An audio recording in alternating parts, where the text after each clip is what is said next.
사람들은 외모, 인종, 종교, 사상, 취향 등이 다양하지만 이러한 차이와 상관없이 모두 기본적인 인권을 동등하게 누릴 권리를 지닌다. 하지만 어떤 사람들은 신체적 또는 문화적 특성으로 인해 자기가 사는 사회의 다른 구성원들과 구별되어 불평등한 처우를 받기도 하는데 이들을 사회적 소수자라 한다. 한 사회에서 차별을 받는 소수자가 존재한다는 것은 상대적으로 우월한 사회적 지위와 특권을 누리는 주류 집단이 존재함을 의미한다. 사회적 소수자는 한 사회 내에서 주류 집단에 비해 권력의 열쇠에 놓여있는 이들을 가리키는 개념으로 반드시 수적 소수를 뜻하는 건 아니다. 예를 들어 여성은 남성에 비해 수적으로 소수가 아니지만 많은 사회에서 사회적 소수자로 차별받아 왔다. 또 사회적 소수자는 사회적 상황과 여건에 따라 상대적으로 규정된다. 예를 들어 우리나라에서 사회적 소수자로서 차별받던 외국인 노동자가 본국에서는 소수자가 아닐 수도 있다. 우리 사회에는 인종, 민족, 언어, 지역, 나이, 종교, 장애성, 계급, 문화, 가치관 등 다양한 차원의 사회적 소수자가 존재한다. 장애인, 여성, 빈곤층, 노인, 청소년뿐만 아니라 다문화 사회로의 유행에 따라 외국인 노동자, 결혼 이민자 등 국적 및 인종에 따른 차별을 경험하는 사례도 나타나고 있다. 사회적 소수자에 대한 배타적 태도와 사회적 가치 배분 과정에서 법적, 제도적 배제와 같은 차별은 다양한 문제를 일으킬 수 있다.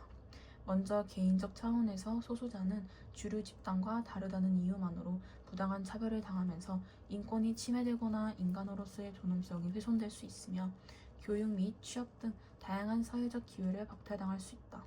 또 이러한 문제가 심각해지면 사회적 차원에서 주류 집단과 소수자 집단 간 대립과 갈등이 심화되어 사회 통합이 저해될 수 있다. 사회적 소수자에 대한 차별 문제를 개선하는 방안은 크게 사회 제도적 측면과 개인의 의식적 측면에서 접근할 수 있다. 먼저 사회 제도적 측면에서는 사회적 소수자에 대한 차별을 금지하는 법을 개정하고 차별을 시정하는 제도적 노력을 기울여야 한다. 특히 오랫동안 차별받아온 특정 집단에 대한 차별을 개선하여 실질적인 기회의 평등을 제고하기 위해 적극적 차별 시정 조치를 도입하기도 한다. 다만 이 경우에는 역차별의 문제가 나타날 수 있으므로 사회적 합의를 구할 필요가 있다. 다음으로 개인의 의식적 측면에서는 사회 구성원들이 사회적 소수자에 대한 차별적 인식을 교정하고 차별에 대한 경각심을 높이는 반면 사회적 소수자 집단 스스로도 차별 개선을 적극적으로 요구해야 한다. 이를 통해 사람들의 삶의 다양성을 인정하고 모두가 차별 없이 공존하는 사회를 만들기 위해 노력해야 한다.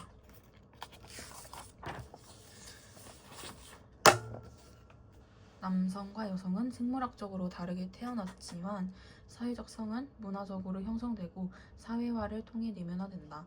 남녀의 생물학적 및 사회적 성별 차이를 이유로 사회적 지위, 권력, 위세 등에서 특정 성이 차별받는 현상을 성불평등 현상이라고 한다. 성불평등 현상은 개인 간의 관계는 물론 정치, 경제, 사회 등 광범위한 영역에서 나타난다. 성불평등 현상은 남녀 모두에게 나타날 수 있는데 대체로 남성에 비해 여성이 더 많은 차별을 경험해왔다.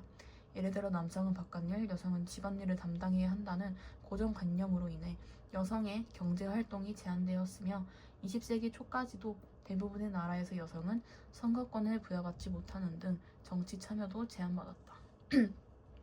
성불평등 현상의 원인으로는 우선 성 역할의 차별적 사회화를 들 수 있다. 여자아이는 여성다움을, 남자아이는 남성다움을 유지하도록 요구받는 차별적 사회화를 통해 여성성과 남성성에 대한 성역할 고정관념이 형성되면 정치, 경제 및 일상생활의 다양한 영역에서 성별에 따른 차별과 억압으로 이어질 수 있다. 다음으로 가부장제 바탕을 둔 사회구조를 들 수 있다.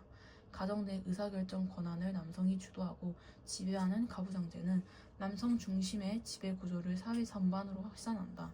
이 때문에 가사노동과 육아 등을 여성의 역할로 한정하거나 직업 세계에서 여성은 주로 남성을 보조하는 업무를 담당하도록 하는 등의 성불평등 현상을 당연한 것으로 여기게 되는 것이다. 성불평등의 문제를 해결하기 위해서는 먼저 학교 교육의 대중매체 등 다양한 경로를 통해 성평등 교육을 강화해야 한다. 이를 통해 성차별의 문제점을 인식하고 개개인의 성 역할에 대한 고정관념을 없애고 성평등 의식을 함양하도록 해야 한다. 더불어 구조적인 성차별을 없애기 위해 성차별적 요소가 있는 법률 및 제도를 개선해야 한다. 특히 많은 성차별이 경제활동 과정에서 발생한다는 점에서 남녀 차별적 고용 관행이나 여성에게 불리한 근무 환경을 제거하여 평등한 근무 환경 및 승진 기회를 보장하여야 한다. 또한 남녀가 함께 출산과 양육을 담당할 수 있는 제도적 지원을 통해 일가 가정을 양립할 수 있도록 해야 한다. 빈곤은 인간의 기본적 욕구와 관련된 물질적 결핍이 안정적으로 지속되는 경제적 상태를 의미한다. 빈곤은 절대적 빈곤과 상대적 빈곤으로 구분할 수 있다. 절대적 빈곤은 소득이 인간다운 최저 생활을 유지하는 데 필요한 기준에 미치지 못하는 경우로 인간의 기본적인 욕구 충족을 위한 자원이 심각하게 부족한 상태를 의미한다. 상대적 빈곤은 사회의 전반적인 소득 수준과 대비하여 소득 수준이 낮은 상태를 의미하며 대부분의 국가에서 소득이 중위소득의 일정 비율 이하에 해당하는 인구를 상대적 빈곤층으로 파악한다.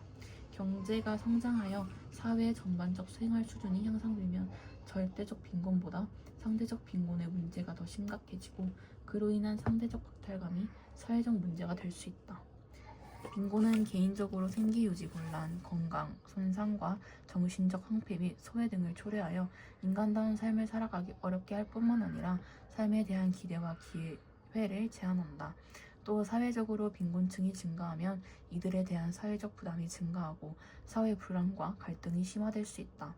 빈곤의 원인을 개인적 차원에서 찾는 시각에서는 빈곤이 게으름, 무절제, 성취 동기 부족 등 개인적 노력이나 능력 등의 부족에 기인한 것으로 본다. 그러나 시각은 근로 빈곤층과 같이 열심히 일해도 빈곤에서 벗어나지 못하는 사례를 설명하지 못하는 한계가 있다. 반면 빈곤을 만들어내는 사회구조를 강조하는 시각에서는 계급, 성, 인종 등에 의한 불평등한 사회구조가 특정 집단의 빈곤 탈출에 불리하게 작용한 결과로 본다. 따라서 빈곤을 해결하기 위해서는 개인적 차원에서 빈곤 탈출 의지를 갖고 교육과 직업 훈련 등을 통해 능력을 함양하려는 노력을 기울여야 한다. 사회적 차원에서는 빈곤층에 대한 기초생활비 및 자녀 양육비 보조 등의 제도적 노력을 통해 빈곤층이 자립할 수 있도록 지원해야 한다. 더불어 빈곤층에 대한 비난이나 사회적 낙인을 찍지 않도록 해야 한다. 사회 속의 모든 개인은 자신의 행복한 삶을 위해 활동하지만 살아가다가 빈곤, 질병, 장애, 실업과 같이 다양한 어려움이나 위험에 직면할 수 있다. 이러한 어려움이나 위험은 개인의 안정적인 삶을 위협할 뿐만 아니라 사회 문제를 일으키기도 한다. 자유방임주의에 기초한 초기 자본주의 시대에는 빈곤과 같은 어려움의 책임이 개인에게 있다고 여겼기 때문에 빈민구제도 민간의 자선 차원에서 이루어졌다. 그 후 빈부격차, 실업 등 자본주의 사회의 구조적 모순이 심화되고 취약 집단의 어려운 삶이 사회적 쟁점으로 등장하자 이를 극복하기 위한 국가의 개입이 필요해졌으며 이를 계기로 사회복지의 중요성이 싹트기 시작했다. 사회복지는 사회 구성원의 기본적 욕구를 충족하여 삶의 조건을 보장하고 이를 통해 궁극적으로 사회 통합을 달성하려고 하는 사회적 활동의 총체를 뜻한다. 이를 위해 경제 및 사회 영역에서 확장된 사회보호 체계를 통해 전체 국민이 최소한의 안정된 삶을 누리게 하려는 목적을 달성하고자 정책을 세워 추진하는 국가를 복지국가라 한다.